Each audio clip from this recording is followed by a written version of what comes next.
저희 시사다큐에도 몇 번 인터뷰했던 분이죠. 정부의 그 국정역사교과서 추진에 대해서 조목조목 반박하면서 역사 바로 알리기에 앞장서온 심용환 씨입니다. 역사작가 심용환 씨가 헌법의 상상력이란 책을 들고 나타났어요.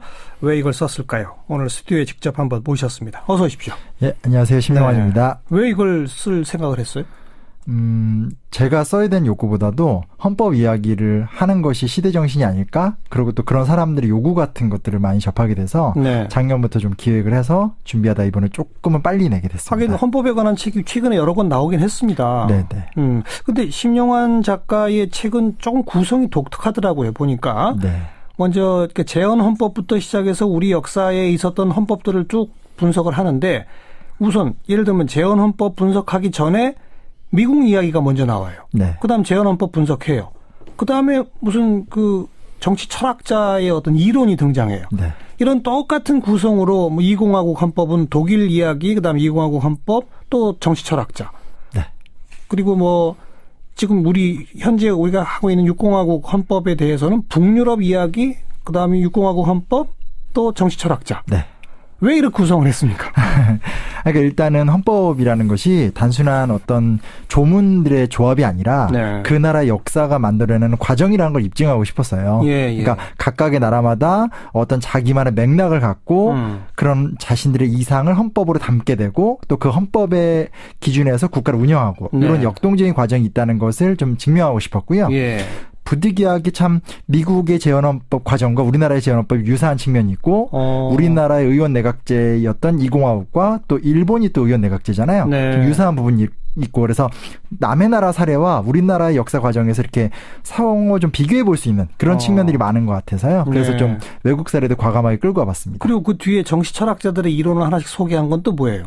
그러니까 결국은 어찌됐건 새로운 상상력, 사고의 상상력을 얻어야지만 헌법에 대해서 조금 더 깊이 볼 수 있지 않을까. 그래서 이왕이면 하는 김에 약간 철학적이고 정치사상적인 개념도 같이 알면 헌법을 네. 독해하는 데 도움이 되지 않을까. 뭐 이런. 그래서 왠지 일단 목차만 보면 좀 어려워 보이긴 하는데 책이. 네. 70년 동안 9차례 헌법이 바뀌었습니다. 네. 그 헌정사를 한마디로 정리하면 뭐라고 말할 수 있겠어요? 그러니까 우리나라 헌정사 같은 경우는 여전히 만들어가고 있는 과정이다라는 생각이 들더라고요. 그러니까 애초에 나쁜 헌법은 아니었지만 헌법을 만들고 얼마 되지도 않는 시점에서 권력자들의 어떤 의도라든지 그런 것들에 의해서 붕괴가 됐고 다시 그것들을 재건하고 지금 우리는 이제 그것들의 의미를 체내화시키는 시점이 아닌가. 이런 과정. 재헌 헌법은 상당히 훌륭한 헌법입니까? 네, 헌법 자체는 훌륭하다고 볼 수 있죠.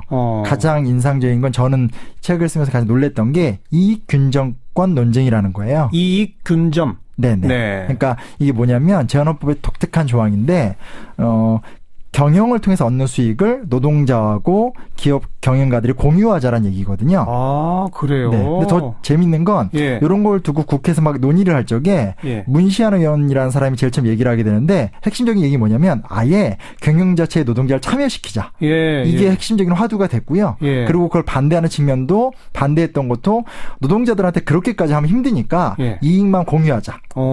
이런 게 재헌헌법 때 있었다는 거죠.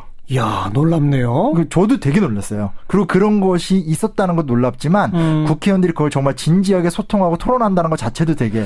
그게 지금 유럽의 이 선진 복지국가에서 하고 있는 제도고. 그렇죠. 우리가 앞으로 좀 해볼까라고 생각하고 있는 제도인데 재헌헌법에 그게 들어있었어요? 네. 1948년. 그때 국회의원들이 그걸 진지하게 토론하고 하더라고요. 그 얘기는 사실은 현실성이 없는데 그냥 법에만 명시했다. 그거 아닙니까? 그러니까 물론 이제 그런 비판을 할 수는 있죠. 그때가 이렇게 산업이 발전하던 때는 아니지만. 근데 하나 중요한 건 이 균정권 조항이 언제 없어지냐면 박정희 정권 때부터 없어져요. 그러니까 우리나라가 산업화가 시작되는 그 시점에 효율성을 강조하는 정권이 들어와서 사실은 산업을 발전시키는지 모르겠지만 어떤 우리가 왜 경제를 발전시키는가에 대한 이상을 잃어버리는 그래서 기껏해봤자 기회의 균등 정도로 헌법의 의미가 격화되는 그런 아픔이 또 있게 되는 거죠. 재헌 헌법이 어쨌든 법 정신에 있어서는 오늘날 우리 헌법보다 낫군요. 네, 단언컨대 훨씬 낫죠. 이야, 참 아이러니합니다. 그런데 이승만 정부 때는 뭐 4.4.5 입법 발췌 개헌 뭐 이런 것들이 있었잖아요. 네. 참 암흑기죠. 헌법으로 본다면. 그러니까 이게 헌법이 만들어진 지 지금 10년이 안 되던 시점이거든요. 52년, 54년이니까 발췌기원은 6.25 전쟁 중이거든요. 그러니까 뭔가 민주주의를 경험하고 헌법의 의미를 추구하기도 전에 그것도 공교롭게 미국에서 활동했던 독립운동가가 헌법을 자기가 권력 연장의 수단으로 썼다라는 것 자체가 우리 역사가 참 안타까운, 이렇게 가면 안 되는데 이런 전형적인 사건이라고 볼 수 있겠죠. 네. 그리고 이제 이승만 정부가 무너지고 잠깐 이공화국 내각제. 네. 그거는 아까 뭐 일본, 독일 뭐 이런 사례랑 우리가 비교를 해야 됩니까? 그게 낫죠. 근데 조금 핵심 포인트는 뭐였냐면요. 이승만 정권이나 박정희 정권이 헌법을 고친 건 너무 유명한 얘기인데 사실은 그러면 국회의원들은 잘했느냐. 많이 간과가 돼 있는데 저도 연구를 하면서 나왔던 거 뭐냐면 우리나라 국회의원들도 사실은 못지않게 자꾸 내각제로 바꾸려고 하고 내각제로 바꾸는 게 문제가 아니라 그걸 통해서 자신들이 권력을 장악하려고 하는 아주 좀 답답한 모습들 이런 게 많이 있었다는 게 좀 속상한 거죠. 그래서 대통령이 아니면 국회의원들이라도 뭔가 좀 좋은 모습을 보여줬으면 좋겠는데 권력을 추구하는 양자들이 다 헌법의 가치를 훼손하려고 노력을 많이 했다는 게 참 우리 역사의 가슴 아픈 측면이다. 뭐 그런 측면은 이제 좀 일본과 독일과 사례를 좀 비교해서 우리나라에게 좀 해보려고 했고요. 그리고 이제 군사 쿠데타 이후에 박정희 시대 또 중간에 유신 헌법 그다음 전두환 시대 여기까지를 좀 하나로 묶어서 좀 설명해 주시면은요. 그러니까 이제 핵심이 뭐냐면 헌법, 그러니까 쿠데타를 통해서 헌법을 정지시키고 바꿨다라는 거고요. 그 중에 가장 핵심적인 것은 우리가 너무 익숙하지만 대통령에게 너무나 많은 권한이 집중됐다는 거거든요. 그러니까 예를 들면 그전에는 부통령을 투표로 뽑는다라든지 아니면 외국 사례, 프랑스 사례 같은 경우는 국무총리를 임명은 대통령이 하지만 국무총리가 국무회의에 의결권을 갖는다라든지 이원 집정무제식으로. 그렇죠. 그러니까 대통령이 모든 권한을 독점하고 있지 않은데 이 기간은 대통령이 모든 권한을 독점하고 국무총리제, 부총리제 같은 걸 통해서 말단 행정기구까지도 100% 장악하고 또 사실 박정희 대통령의 특징이 뭐냐면 그 정치 효율성을 강조하면서 국회의원의 수를 많이 줄여요. 그래서 한 200여 명이 150명까지도 줄거든요. 그래서 그런 것들을 보면서 정당 무용론 혹은 뭐 국회의원의 의미가 별로 필요 없다 이런 이야기들도 많이 하니까 그게 지금까지도 이제 우리 사회 속에 많이 남아있죠. 그게 그 제3공화국 즉 군사 쿠데타 이후 만들어진 3공화국 헌법부터 그런 식의 내용을 갖고 있습니까? 그게 계속 강화가 되어가는 과정이라고 볼 수 있습니다. 최악의 헌법은 유신 헌법 아닐까요? 그건 뭐 따를 수가 없죠.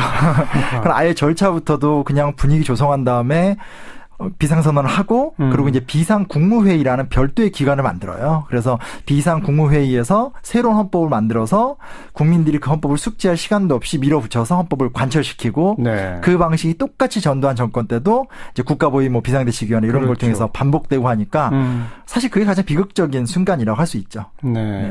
유신 헌법에서는 국민의 기본권 이런 것도 막 제약합니까? 헌법상에도? 그렇죠.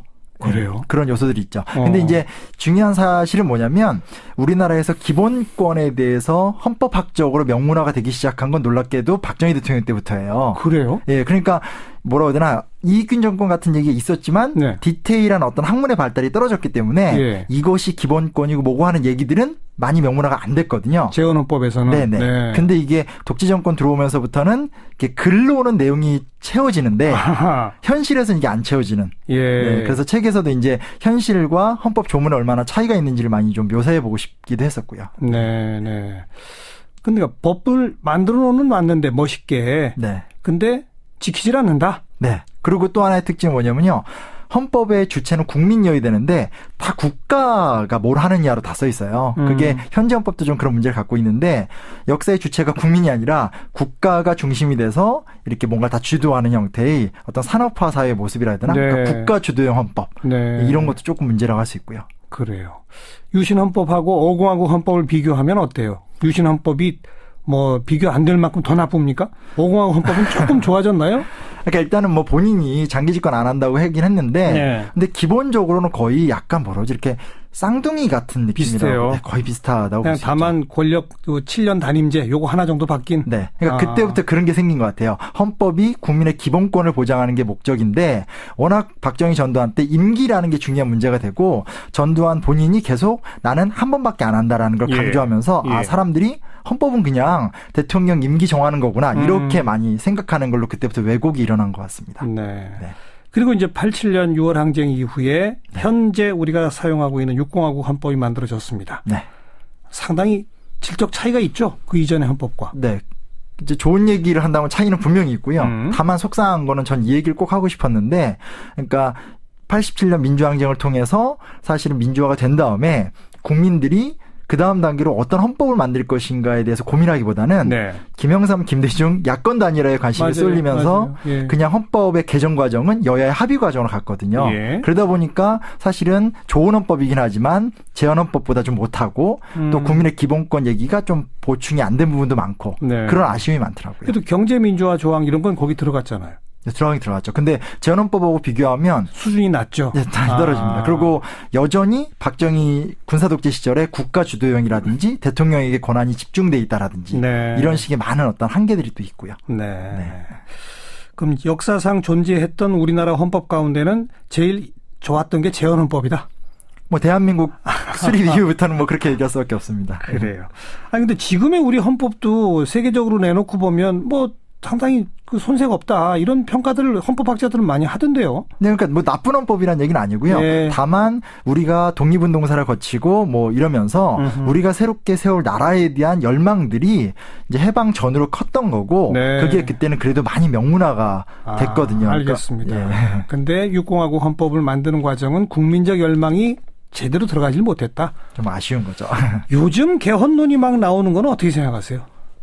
그것 때문에 사실은 또 책을 쓰게 된 네. 배경인데 너무나 오랜 기간 동안 권력자들이 권력 연장의 수단으로 국민들의 진정한 헌법의 관심사와 상관없이 정치공학적으로 자꾸 개헌을 얘기하는 것 같아요.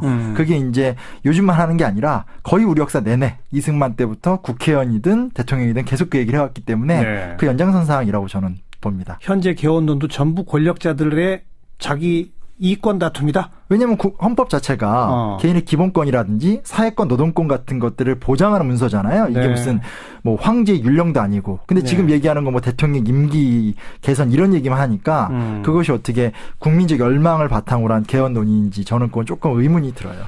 제헌헌법에 들어있던 그 이익 균점권. 네. 기업 경영자와 노동자들이 이익을 나누자. 네. 뭐 좀 더 나가면은 경영 과정에 노동자 대표를 참여시키자. 그렇죠. 뭐 이런 거가 들어가는 헌법 좀 논의해야 되겠군요. 이제부터. 그러니까요. 그런 논의면 저는 개헌할 수도 있고 많이 바꿔갈 수도 있다고 생각하는데 논의의 포인트가 자꾸 뭐 대통령 임기 연장이나 뭐 그런 식으로만 가는 건 좀 아닌 것 같고요. 그렇지만 또 이번에 최순실 박근혜 게이트를 보면서 1인에게 너무 지나치게 집중된 권력. 그건 우리 심용환 작가께서도 계속 지적하고 있는 거 아니겠습니까? 네, 맞습니다. 너무 그 집중은 좀 분산시켜야 된다. 네네. 이런 논의는 또한 설득력이 있는 거 아닙니까? 네, 그러니까 자치라는 개념도 좀 중요한 것 같고요. 우리나라 헌법이 그런 게 이제 많이 안 갖춰져 있고 이게 다른 나라를 보면 지방자치 같은 경우도 법규에 통제하는데 우리나라는 법령에 통제하에 있거든요. 그러니까 다른 나라는 국회법 안에서만 자치의 권위가 보장된다라면 우리나라는 법령, 그러니까 행정부의 명령도 어기면 안 되는. 아하. 그러니까 지방자치 자체가 자율성 자체를 찾아내기가 너무 힘든 구조인 거죠. 예. 그게 헌법에 아예 이렇게 딱 써 있거든요. 그래요. 네. 법규와 법령의 한 글자 차이가 그렇게 큰 거로군요. 그렇죠. 그게 헌법의 힘인 거죠. 네. 법규라면 반드시 국회에서 만들어진 법에 의해서만 제약할 수 있는 거고 네. 법령이라면 대통령이 국무회의에서만 그냥 의결하는 그렇죠. 법규와 명령이 되니까. 대통령령으로도 그냥 제약이 가능하고. 그렇죠. 네. 네. 그러니까 한 단어가 우리 사회를 규정하는 힘이 된다는 거. 네. 네. 그렇습니다. 한마디로 70년 우리 헌정사 제헌헌법이 가장 훌륭했었고 많은 권력자들이 이걸 막 망가뜨려 오다가 네. 87년 이후에 그나마 좀 좋아지긴 했으나 아직 미완의 단계고 네.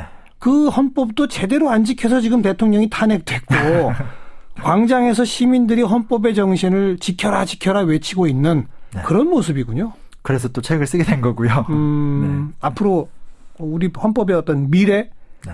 어떻게 전망하십니까?